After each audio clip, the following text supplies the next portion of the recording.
Dalam kesempatan perjumpaan kita malam hari ini,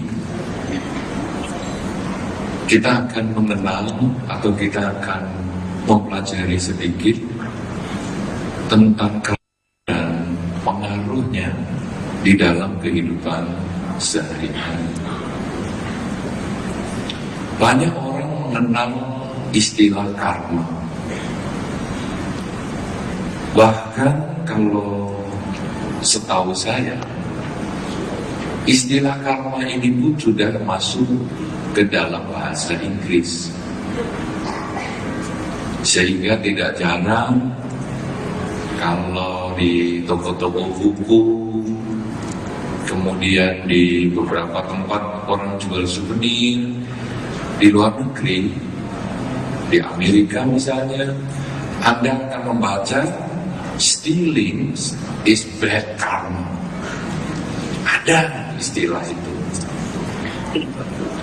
Kemudian karma juga menjadi bahasa sehari-hari, sehingga ada satu grup penyanyi di Indonesia baru saja meluncurkan album berjudul Karma. Grup apa ya? Saya lupa itu. Pernah Anda dengar? Ada itu satu grup penyanyi di Indonesia. Cuma nampaknya bukan Peter Pan. Tapi ada. Cukup terkenal, saya waktu itu lupa. Di dalam bahasa sehari-hari, karma juga sangat dikenal, baik yang umat Buddha maupun yang bukan Buddhis. Mereka tiap kali ada orang yang menderita misalnya, ini sudah karmanya. Apalagi kalau orang itu agak jahat-jahat sedikit, wah memang karmanya orangnya jahat begitu. Tapi kalau ada orang bahagia, bisa beli sepeda motor, tokonya laris, pasangan hidupnya bahagia. Saya jarang mendengar orang mengatakan, wah karma tuh, tokonya laris, karmanya itu buat. Jarang. Tapi kalau tokonya sepi, banyak cicak, sepeda motornya hilang, rasain tuh karma tuh jahat sih. Sehingga orang menganggap karma itu jelek-jelek semua. Padahal karma itu sebetulnya tidak selalu jelek. Karma artinya adalah niat. Jadi bukan kalau misalnya sepeda motor karma ini hilang, bukan, itu buah karma. Tapi waktu melakukan sesuatu dengan niat tertentu, itulah karma. Kalau suatu perbuatan dilakukan dengan niat tertentu dan disebut karma, maka nanti timbullah buah karma dua macam. Karena perbuatan bisa berbuat baik, maka timbullah buah karma baik. Jadi misalnya buah karma baik apa? Toko rame, bisa beli sepeda motor, dapat pasangan hidup yang sesuai, putus nomor. Ini karma baik. Karena sambutan gaya Medan nomor. Kemarin saya keluar dari airport, diajak salaman oleh seorang satpam di airport. Salam, nomor berapa nanti malam? Saya sudah mantap. Kalau saya tahu nomor yang bakal keluar, saya beli sendiri. Jual bangun pelihara atau buat macam-macam. Ya itu mungkin saya pikir ini gaya sambutan Medan ini. Tanyain nomor, ya itu mungkin karma baik. Saya jawab, ya kamu beli asal aja. Kalau tadi malam dia beli sungguhan dan putus lagi, waduh, saya nggak tahu besok kalau pulang di airport saya dicari kurang berapa lagi. Nomor lagi, Pak Biksu, wah repot. Nah, jadi tapi putus nomor itu tidak bisa disangkal itu buah karma baik. Walaupun Anda tidak usah mancing-mancing buah karma baiknya dengan putus nomor. Kalau itu boleh beli ya Bande, karma baik kan ini Bande. Nah, itu tidak usah ditanyakan nanti ya. Ini contoh saja. Kemudian selain kita berbuat baik, kita kadang berbuat jahat. Loh, saya kan tidak pernah memukul, kan nggak jahat, betul. Tapi mungkin berpikir untuk memukul. Kita kadang ketemu tetangga yang menjengkelkan, mau mukul, wah nanti dilaporkan polisi. Kalau dia benjol, diperiksa, divisum, kemudian nanti ada surat laporan dokter, saya dilaporkan polisi, saya masuk 3 bulan. Jadi saya memukul dalam pikiran aja, awas kamu, pukul kamu, ya, nanti benjol kepalamu. Pikiran jahat, itu sudah merupakan karma. Sehingga nanti juga akan berbuah juga, buah karma yang buruk. Jadi sekarang yang pertama adalah, karma adalah niat. Anda bisa melakukan niat baik, Anda bisa melakukan niat buruk. Niat baik maupun niat buruk dilakukan dengan badan, dengan ucapan, dan juga dengan pikiran. Karena ada perbuatan baik dan ada perbuatan buruk, maka nanti akan ada buah baik, buah kebahagiaan, dan buah buruk. Ini prinsip dasar karma. Kemudian banyak orang menganggap karma sama dengan nasib, sama dengan takdir. Orang mengatakan, wah Bante, saya ini kok dari kecil kok menderita terus. Apa ini karma saya Bante? Saya ini orang tua yang kurang bahagia. Saya sekarang hidupnya menderita. Jadi ini kalau saya pikir-pikir kok hidup ini karma buruk terus nanti. Apa ini karma saya? Apa ini nasib saya? Apa ini tidak bisa diubah? Apakah ini takdir saya? Suratan takdir katanya. Di mana suratnya takdir? Di mana ada suratan takdir? Di mana? Suratan takdir di mana? Di telapak tangan. Takdir saya bagaimana? Ini kan tahun baru, Imlek, sudah lewat tuh ya, sudah lama. Tapi kan kalau menjelang tahun baru kan kadang gitu. Takdir saya tahun ini begini, pergi ke tukang farm yang mana-mana. Ini karma saya bagaimana? Sehingga orang mengatakan, wah ini sudah suratan takdir di sini pada tahun ini Anda menderita, tapi suratan takdir yang ini wah bahagia dan seterusnya. Kita kadang menyamakan karma dengan takdir atau kodrat atau nasib. Aku kerja kok susah, gak sukses-sukses. Sudahlah, kamu memang namanya juga tulang orang miskin. Kerja tetap susah. Udahlah. Kalau sudah tulang kaya, gak kerja juga kaya raya. Jadi akhirnya kita merasa, iya ya, saya tulang miskin ya. Kalau sudah tulang tidak bisa diganti lagi tulangnya. Ya sudahlah. Aduh, saya berarti sampai mati miskin terus ini sudah takdir. Lalu menyalahkan aku dulu ini karma apa nih? Kelahiran saya yang dulu ini berbuat apa sampai sekarang saya jadi tulang miskin? Bagi yang tulang kaya untung, terima kasih. Aduh, karma lampau saya baik. Orang menganggap karma karma ini sama dengan takdir, sama dengan nasib yang tidak bisa diubah. Kalau sudah demikian, judul karma dan pengaruhnya di dalam kehidupan malam hari ini gak ada gunanya, gak ada pengaruhnya soalnya. Ya sudah, jalani aja, nanti pengaruhnya rasain sendiri.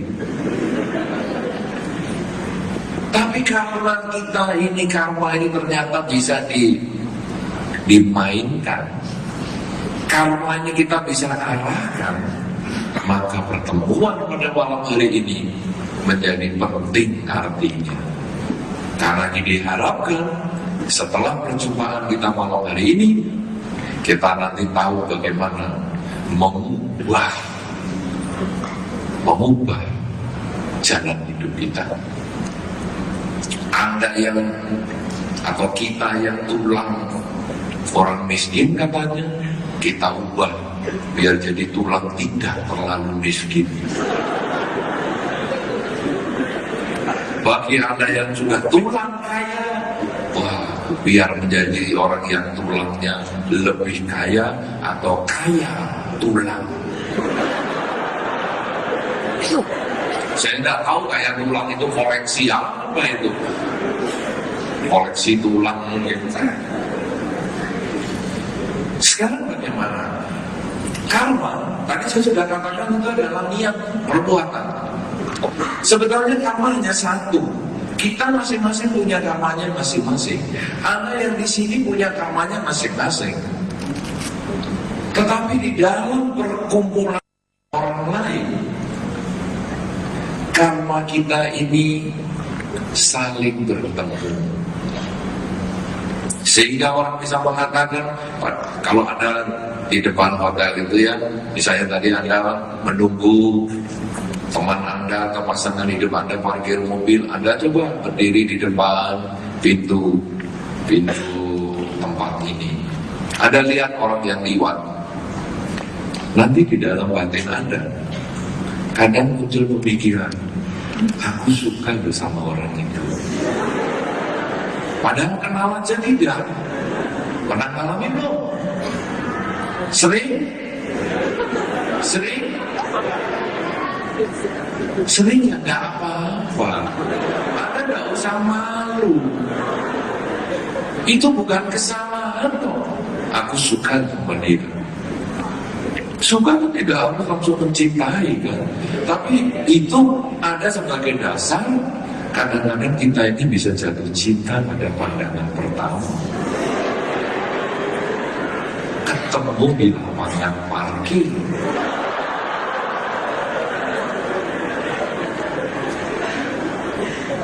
Tetapi Anda juga harus memperhatikan satu sisi yang lain. Ketika kita berjumpa dengan orang yang belum dikenal, juga di lapangan parkir, kadang muncul perasaan, aku kok gak suka orang ini. Padahal kenal juga enggak, tahu orang tuanya juga enggak, perilakunya kita juga tidak tahu. Tapi kita bisa mengatakan, aku benci orang ini. Kenapa ini? Ini sebenarnya karena kita ketika karmanya masing-masing, kita bertemu di satu titik di lapangan parkir. Ada karma yang berdasarkan kebencian, karena mungkin di kehidupan yang lampaunya kita sudah pernah benci sama dia, musuhan sama dia. Tapi juga bisa karena cinta, sehingga ketemu, kita jatuh cinta pada pandangan pertama. Begitu dilihat, wah, langsung puyeng kepala. Saudara-saudara, ini yang menunjukkan bahwa karma kita sendiri-sendiri ini bisa bertemu di satu sisi. Sekarang, pertemuan yang paling awal karma kita dengan orang lain adalah dengan orang tua.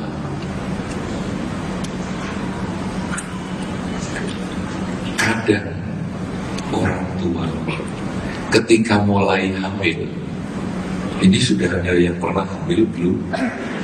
Soalnya ini masih banyak yang muda daripada yang tidak muda. Siapa yang pernah hamil? Ada laki-laki kok tunjuk jari. Ambil apa? Ada membuat orang lain terkondisi untuk seperti itu. Tapi kan, siapa yang pernah hamil sama laki-laki itu? Laki-laki kalau hamil nggak pernah melahirkan, yaitu yang sudah perutnya besar. Karena sudah jadi bos. Kadang ada yang pernah hamil, Anda bisa merasakan pertemuan pertama tadi. Begitu hamil, kadang-kadang muncul perasaan, aduh happy-nya, aku mau punya anak, happy sekali. Itu seperti Anda ketemu di lapangan parkir dan happy, jatuh cinta pada pandangan pertama, tapi tidak hilang. Hamil pertama, aku gak suka, belum siap, ekonomi belum siap, menikah pun belum, kok hamil? Aduh, repot ya. Ekonomi belum siap, gak apa-apa hamil. Dan belum buntutnya ini, menikah juga belum, orang tua juga belum tahu kamu. Kok kamu hamil ya? Repot kalau sedang begini. Jangan ya, anak muda, jangan begitu. Tapi ada kan kehamilan seperti itu, kehamilan yang tidak diinginkan. Itu sama dengan pertemuan di lapangan parkir tadi. Begitu melihat, sudah gak suka. Sekarang si bayi ceritanya lain. Kalau tadi kan cerita dari orang tua. Si bayi lahir di orang tua tertentu, itu tidak bisa memilih. Saudara-saudara, kalau Anda diberi angket, apakah kalau Anda bisa memilih, maukah Anda memilih orang tua Anda yang lain selain orang tua yang sekarang? Ada 50% menjawab mau. Saya mau jadi anaknya tetangga ini aja. Dia lebih baik sama anaknya. Tapi ada 50% menjawab saya tidak mau. Kenapa? Yang saya tidak mau itu berkumpul sebagai anak karena dia cinta. Itu yang nanti diharapkan, anakku nanti kalau lahir jadilah anak yang baik apa. Itu yang 50%. Jadi kalau ditanya mau ganti orang tua, nggak mau. Aku tetap orang tua yang ini. Nanti lahir lagi aku tetap yang ini lagi. Lahir lagi aku tetap yang ini lagi. Lahir lagi ini lagi. Gua nggak bosan-bosan kan. Tapi ada yang berkata, cukup kelahiran ini saja menjadi anak. Kelahiran ini pun hanya sekali, ini pun sudah terlalu lama bagi saya jadi anak. Udah lain kalian lah. Lain lahiran aku jadi anaknya tetangga.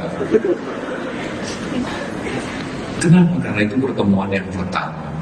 Kita tidak bisa memilih orang tua kita. Ini karma yang pertama, yang di dalam bahasa kita disebut karma yang melahirkan. Karma yang melahirkan ini diikuti dengan karma yang mendukung. Orang tuanya pinter, anaknya pinter, ganteng dan cantik lagi. Ini mendukung. Banyak orang pandai, ganteng, cantik. Ini ada orang tua yang tidak mampu, kurang pandai, lahir anak yang tidak mampu, ia tidak pandai, jelek aku.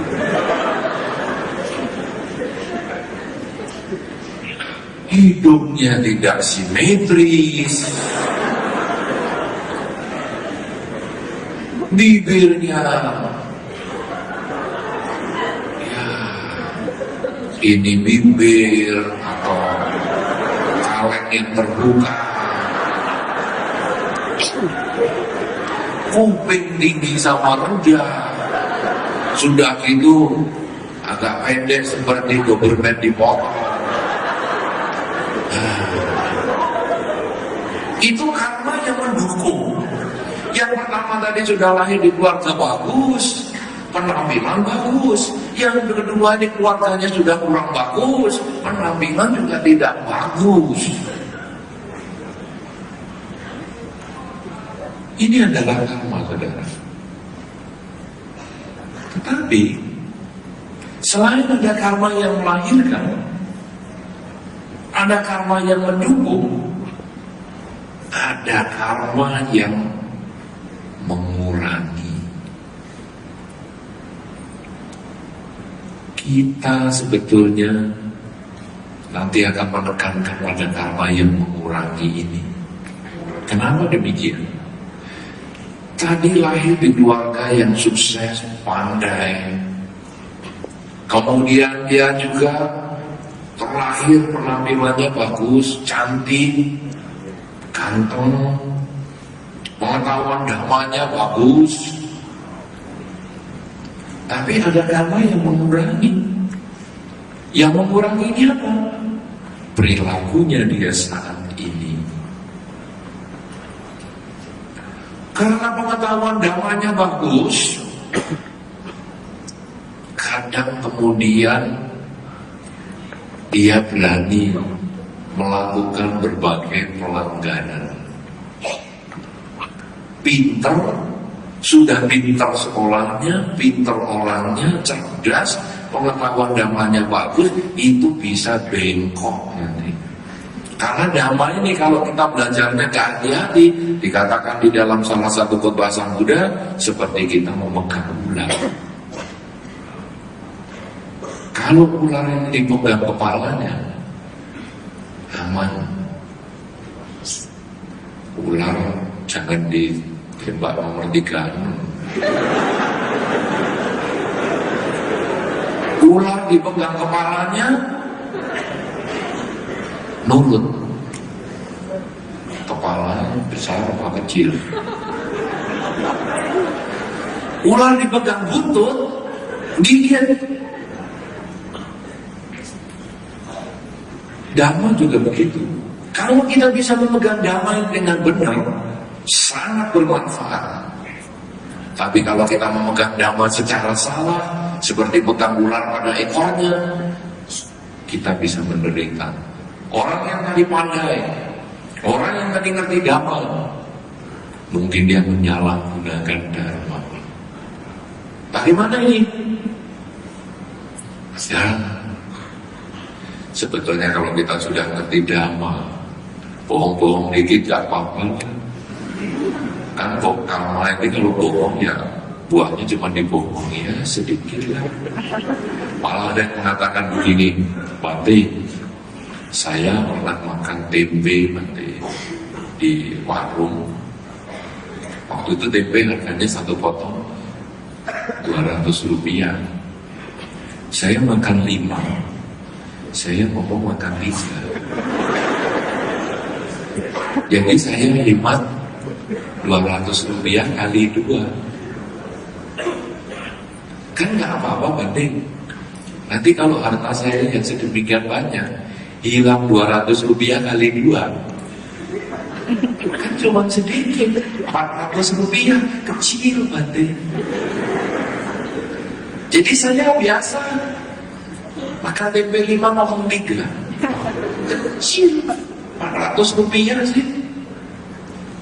Ini orang pandai, ngerti karma, tapi sesat. Kemudian saya jawab begini, memang 400 rupiah itu kecil, tapi berapa keuntungan ibu ini? Ibu ini keuntungannya satu hari 4.000 rupiah. Jadi kalau 400 rupiah, berapa persen? Berapa persen tuh? 10%. Ya kamu siap gak? Hartamu hilang 10%. Loh, Nah, masa 400 rupiah kalau uang saya 1 miliar 10%? Apa itu? 100 juta ya? Masa 400 rupiah saya tak bayar 400 rupiah, masa hilang 1 miliar jadi 100 juta? Berat dong. Kamu kalau tanam padi 1, masa tubuhnya padi juga 1? Kan hukum kamu tanam padi tumbuh padi betul, tapi tanam 1 kan tubuhnya banyak. Lah kalau tanam 1 tumbuh 1, petaninya lebih baik nggak usah tanam. Kan tanam 1 tumbuh banyak. Nah ini karena kamu cuma 400 rupiah, tapi yang bisa hilang 100 juta. Wow, banyak ya Bante. Iya. Lah jangan jadi umat Buddha yang sesat. Nah ini juga begitu. Orangnya pandai, orang tuanya pandai, kaya raya, kemudian anaknya juga pandai, ngerti dakwah dengan baik, minum-minuman keras dan apa-apa. Kan kalau di dalam Dhamma Pancasila Buddhis, minuman keras itu kan yang terakhir. Berarti ini sebetulnya kecil hukumnya. Dan kalau kita lihat membunuh, ini kan ada objeknya. Sila yang pertama berlatih untuk tidak membunuh. Ini kan ada objek yang dibunuh. Yang kedua mencuri, ada objek yang diambil barangnya. Yang ketiga berzina, ada objek yang diperzinai, dizinai. Yang keempat bohong, ada objek yang dibohongi. Tapi kalau mabuk, kan saya sendiri. Jadi mabuk aman. Dan saya mabuk di kamar saya sendiri. Karena kan di dalam buku Dhamma ada mabuk ini yang menimbulkan pembunuhan, pencurian, jangan bohong dan mabuk-mabuk aman. Ya ini pencuri, membunuh, berzina dan bohong, itu orang mabuk. Ya kan? Ada yang seperti itu. Nah di buku ngomong begitu. Nah, saya mabuknya kan di dalam kamar tertutup, kuncinya dititipkan tetangga. Kan saya tidak mungkin membunuh, saya tidak mungkin mencuri, saya tidak mungkin berbohong, saya juga tidak mungkin berzina. Jadi aman sudah. Ini orang pintar ngerti Dhamma tapi sesat. Kalau sudah demikian, satu ketika dia memang mabuk sungguhan, dia lupa dengan apa yang pintu terkunci dan sebagainya, dia keluar menyetir mobil atau menyetir sepeda motor, kecelakaan, koma, kepalanya kena, koma. Apa gunanya kepandaian? Apa gunanya kekayaan? Akhirnya dia di rumah sakit. Itu namanya tindakan mabuk-mabukan tadi menjadi karma yang mengurangi karma yang sedang berjalan. Yang tadi disebut karma baik, orang tuanya pandai, kaya raya, dia lahir di situ, itu karma yang melahirkan. Kedua, dia lahir dalam bentuk fisik yang bagus, itu karma yang mendukung. Tapi perilakunya dia jelek. Walaupun ngerti Dhamma, perilakunya jelek, suka mabuk-mabukan. Ini karma yang mengurangi. Akhirnya dia menjadi kecelakaan, koma, misalnya naik tangga, karena mabuk, tangganya masih naik, dikira sudah rata, jatuhnya, kepalanya kena benturan, kemudian dia koma, mengubah karmanya. Kemudian setelah sembuh dari komanya, dia jadi orang yang melupa. Ditanya namanya siapa? Siapa ya dulu namanya? Orang tuanya mana? Gak tahu. Kenapa? Dia sudah kena karma yang memotong. Sebaliknya tadi ada orang yang kurang mampu. Dia lahir di keluarga tidak mampu, didukung dengan kelahiran dengan fisik yang kurang sempurna, bibir seperti kaleng, hidung seperti tutup botol, kuping seperti jamur, mata seperti kain sobek.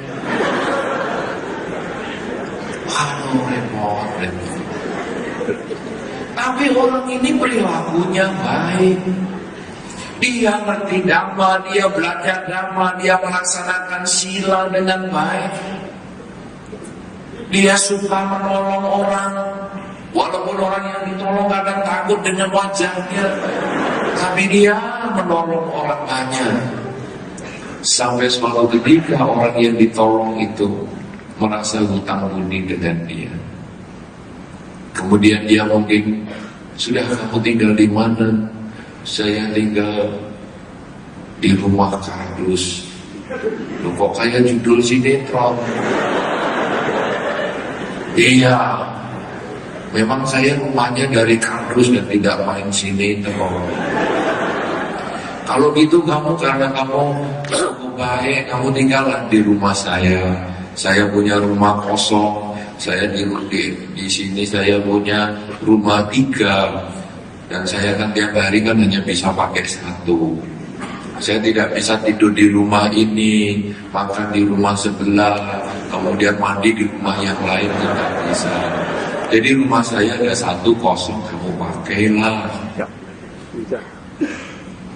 Orang yang dulunya kurang mampu, orang yang dulu penampilannya tidak bagus, karena perilakunya bagus, akhirnya dia malah sekarang bisa meninggali rumah. Kemudian dia tinggal di rumah itu, dia rawat rumahnya dengan baik. Dalam beberapa tahun rumahnya bersih, bagus. Akhirnya bosnya tadi datang, wah rumahnya bagus ya, mau kamu ambil apa? Aku gak punya uang. Sudahlah, karena kamu pernah menyelamatkan saya waktu saya dulu kecemplung ke sungai yang airnya kencang sekali, saya tidak bisa berenang, kamu bisa menyelamatkan saya. Sudahlah, rumahnya kamu ambilnya. Akhirnya orang ini bisa berubah karmanya. Orang mengatakan dia tulang miskin, orang tuanya miskin, dia anaknya orang miskin, tetapi karena perilakunya baik, tulangnya berubah, tidak terlalu miskin. Sekarang punya rumah sendiri. Mungkin karena bosnya bagus, dia malah dikawinkan juga. Bisa saja kamu pengen kawin sama siapa, sini tak biayai. Kamu pengen buka usaha apa, mau warungan, mau apa, saya kasih modal. Akhirnya dia bisa berubah.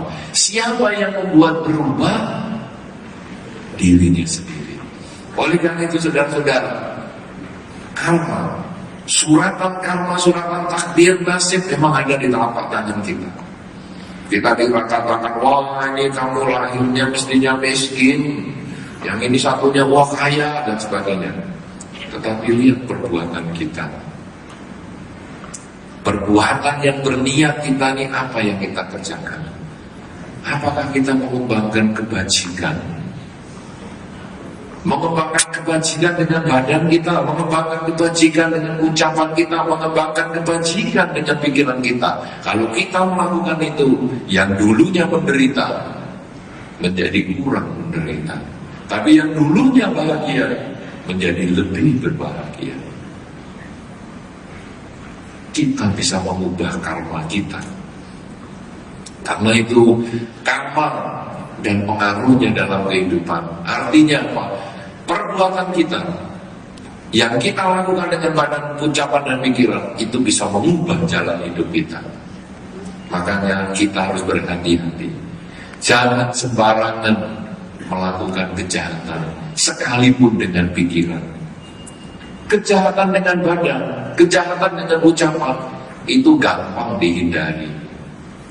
Anda kumpul begini saja, kejahatan dengan badan dan ucapan tidak Anda lakukan. Anda lihat handphone teman Anda dan Anda tertarik, Tapi karena begini, Anda tidak mau mengambil handphone Anda, handphone teman Anda itu. Wah, handphonenya bagus. Sayang ya, ketemunya di acara beginian. Kalau mungkin di gedung bioskop sudah saya sikat ya. Jadi perilaku kita memang tidak mencuri, tapi pikiran kita sudah mencuri itu. Dan itu perilaku yang diniati, itu karma buruk lewat pikiran. Kata-kata tidak begitu. Teman di sebelah ini baunya luar biasa. Nampaknya dia belum mandi atau dari pasar. Kita sudah jengkel. Tapi ini kan acara begini ya sudahlah. Semoga jadi pertemuan ini saja saya ketemu dia. Gak ngomong apa-apa. Memang karma buruk lewat ucapan tidak diekspresikan. Anda tidak berani mengekspresikan nyalimu. Ya dong, ekspresikan nyalimu. Anda tidak berani mengekspresikan nyalimu, tetapi di dalam pikiran Anda, ada orang maunya, minggir sana, pergi, pikiran jahat saja. Jadi kalau tidak melakukan kejahatan dengan ucapan, tidak melakukan kejahatan dengan perbuatan badan, gampang. Tapi tidak melakukan kejahatan dengan pikiran ini susah sekali. Padahal di dalam Dharma, kalau kita membuka Dharma pada, pikiran pelopor segalanya. Bukan ucapan pelopor segalanya, bukan perbuatan pelopor segalanya, pikiran pelopor segalanya. Semua yang kita ucapkan, semua yang kita lakukan, dasarnya dari pikiran. Belum ngomong apa-apa, sudah mikir. Belum melakukan apa-apa, sudah mikir. Ini yang kita harus lakukan sekarang, perbaikan lewat pikiran kita. Apa yang harus kita kerjakan? Kita mengembangkan pikiran positif setiap saat. Bagaimana cara mengembangkan pikiran positif setiap saat? Anda bisa mengisi pikiran Anda setiap saat dengan kata-kata yang baik.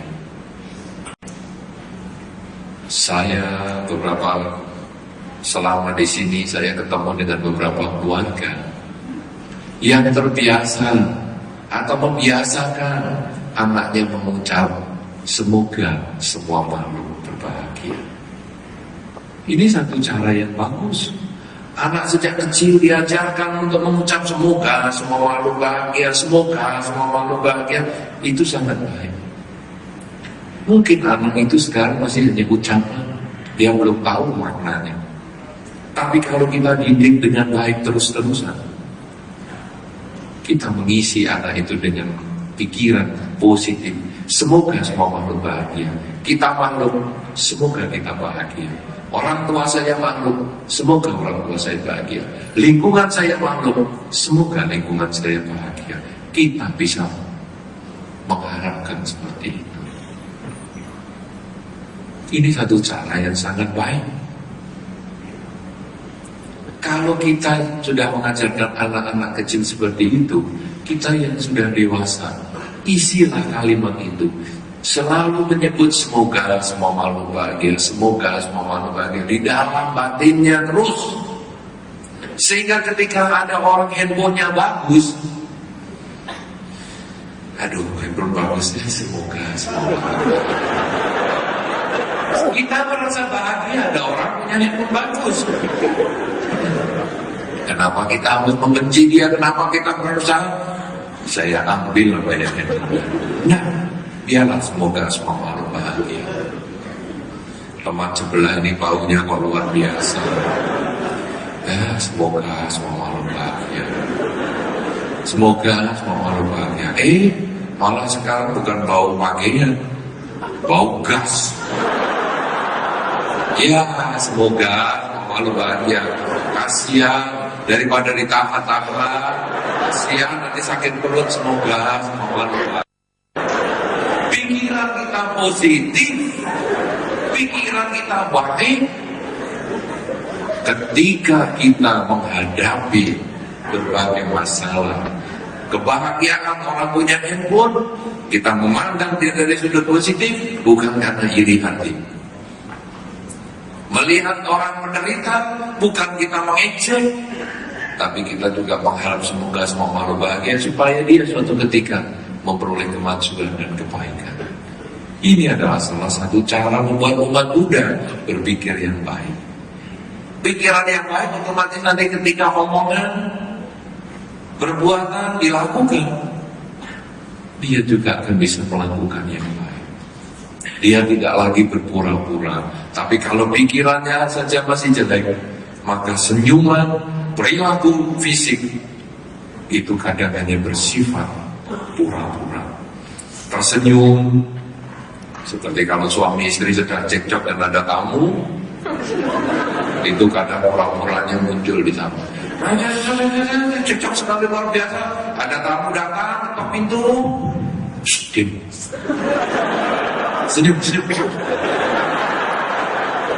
Mertua datang, senyum.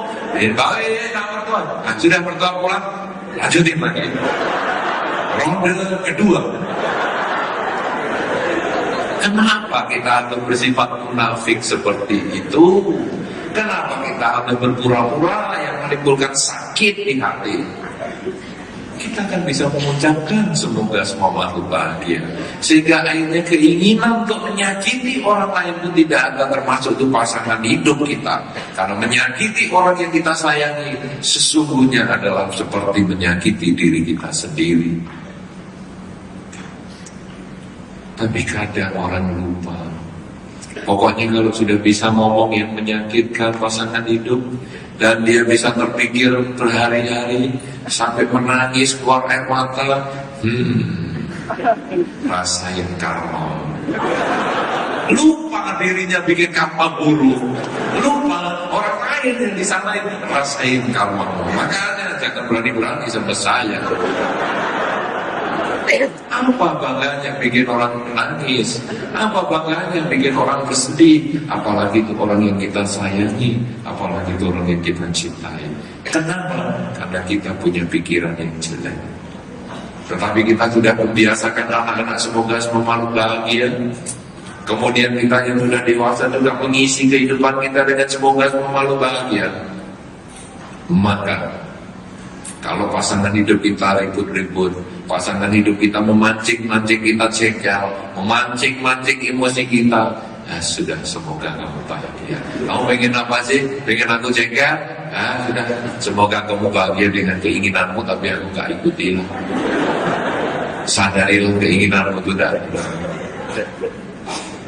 Ketika kita sedang naik mobil dipotong orang, wah, biasanya kita maki-maki keluar bahasa kaki 4, kaki berapa saja. Kalau perlu kaki 1000, kaki 1000 dulu. Kalau kaki 4 kan kurang, kaki 1000. Nah, sudahlah, semoga semua makhluk bahagia. Siapa tahu di dalam ada orang sakit perut mau cepat pulang. Sudahlah, semoga kamu bahagia. Kalau sudah begitu, pikiran kita lega. Hidup di dunia ini kita akan mencari bahagia. Tetapi bahagia bukan dicari di luar diri kita. Kebahagiaan itu ada di dalam diri kita. Kebahagiaan itu ada di cara kita mengubah cara berpikir kita. Makin kita pandai mencari cara mengubah pikiran kita, makin bagus. Menghadapi pasangan hidup yang menjengkelkan, kita tidak mengatakan kamu ini dulu waktu pacaran kok tidak menjengkelkan, sekarang sudah jadi pasangan hidupku 3 tahun kok super menjengkelkan. Tahu begini aku dulu gak mau sama kamu, saya sudah punya anak 2, terpaksa dari jalannya. Kalau kita seperti itu, hidup di dunia tidak bahagia. Tapi kalau kita berpikir yang lain, untung pasangan hidupku ini menjengkelkan. Kenapa? Mengurangi karma burukku. Makin dia sering aku jengkel sebetulnya, ya makin dia aneh-aneh, karma burukku bisa berkurang. Tapi kalau aku bisa memaafkan dia, ini guru kesabaran. Jadi begitu istri atau suami menjengkelkan, terima kasih guru kesabaranku. Kalau kamu tidak ada sebagai pasangan hidupku, kapan aku berlatih kesabaran? Terima kasih. Nanti yang menjengkelkan itu akhirnya lebih baik. Akhirnya dia juga mengatakan terima kasih suamiku, terima kasih istriku. Kamu juga guru kesabaran tuh untuk aku. Kenapa? Karena itu sudut pandang kita. Oleh karena itu saudara-saudara, karma itu sebetulnya kita yang membuat sendiri. Bahkan kalau kita sering mengatakan hidup di dunia kok menderita ya, sebetulnya itu hanya dari sudut pandangan kita. Kacamata yang kita gunakan itu apa? Kalau kacamata yang kita gunakan itu kacamata Ray-Ban, warnanya hijau, lihat apa-apa hijau semua. Tembok putih pun jadi hijau. Tapi kalau kacamata kita ini netral, maka kita akan bisa melihat dunia ini juga kita netral. Ini sebetulnya adalah sudut pandang. Lu bagaimana Bante? Orang sakit kok disebut harus berpikir netral. Sakit lebar renungkan, untuk saya sakit jadi istriku bisa merawat aku dengan baik. Coba kalau aku nggak sakit, aku nggak tahu seberapa dalam cinta istriku kepada diri.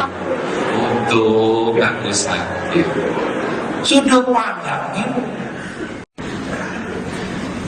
Makin Anda pandai berpikir positif, apa saja penderitaan Anda, yang ada adalah kebahagiaan. Seperti misalnya apa? Tidak naik kelas. Ya, tidak naik kelas ini karma buruk, belum tentu. Tidak naik kelas adalah kesempatan belajar lebih banyak. Yang lain cuma setahun lulus lupa. Dia bisa 2 tahun, bisa 3 tahun, ya bagus juga nih. Tapi kalau terus-terusan, ya anaknya suruh pergi ke sekolah sendiri. Ya papa-mama mana sanggup kelas 6 aja 3 tahun. Lebih lama belajarnya. Putus cinta lagi, putus cinta, cari pacar, putus lagi, nyarinya susah, investnya mahal, putus lagi. Ya, jangan putus asa karena ini adalah kesempatan memperluas wawasan. Ternyata di kota ini banyak orang wataknya macam-macam. Saya baru tahu setelah saya putus cinta. Kalau sekali dapat langsung, pacaran langsung dapat, saya hanya tahu dia. Tapi putus lagi, saya tahu 10 orang, lumayan. Lebih banyak pengalaman. Jadi tidak ada kesalahan. Tapi bagi yang ketemu sekali, apa? Waduh, kalau ketemu sekali berarti rugi dong. Kesempatannya hilang. Tidak juga. Kesempatan mencintai yang sudah didapat lebih lama. Jadi ada bagusnya juga. Sekali ketemu langsung jatuh cinta, langsung jadi pasangan hidup. Aduh, berarti aku lebih lama bisa lebih menyayangi dia. Tapi kalau putus lagi sampai putus 10 tahun untuk mencari pasangan hidup, aku berarti lebih banyak mengenal watak orang di sekitar saya. Bagus juga. Karena itu sekarang karma adalah niat, bisa dengan membayar karma buruk, dan kita dalam berkumpul dengan orang banyak, ternyata ada karma yang 4 macam. Karma yang melahirkan, karma yang mendukung, karma yang sudah melahirkan tadi, yang jelek tambah jelek, yang baik tambah baik. Ada yang mengurangi, yaitu perilaku kita sendiri. Perilaku baik akan memperbaiki karma yang sudah baik, perilaku jelek akan memperburuk karma yang sudah baik.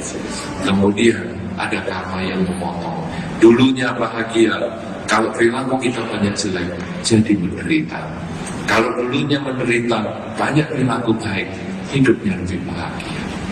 Kalau sudah demikian, kita kemudian mengembangkan cara berpikir yang positif, karena itu adalah bagian dari karma kita. Pikiran positif menimbulkan ucapan yang positif, juga perbuatan yang positif.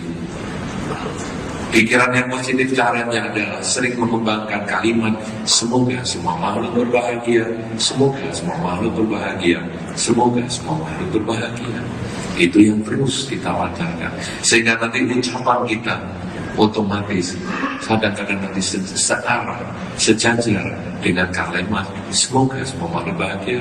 Demikian pula dengan perilaku kita, kita pun selalu berusaha untuk membahagiakan lingkungan kita. Dengan demikian, karma sangat besar untuk perilaku kita, sangat besar pengaruhnya untuk jalan hidup kita. Karena itu, berbuatlah kebajikan sebanyak-banyaknya dengan pikiran, ucapan, dan perbuatan badan kita, sehingga akhirnya kebahagiaan menjadi milik kita. Karena karma berpengaruh untuk kehidupan kita.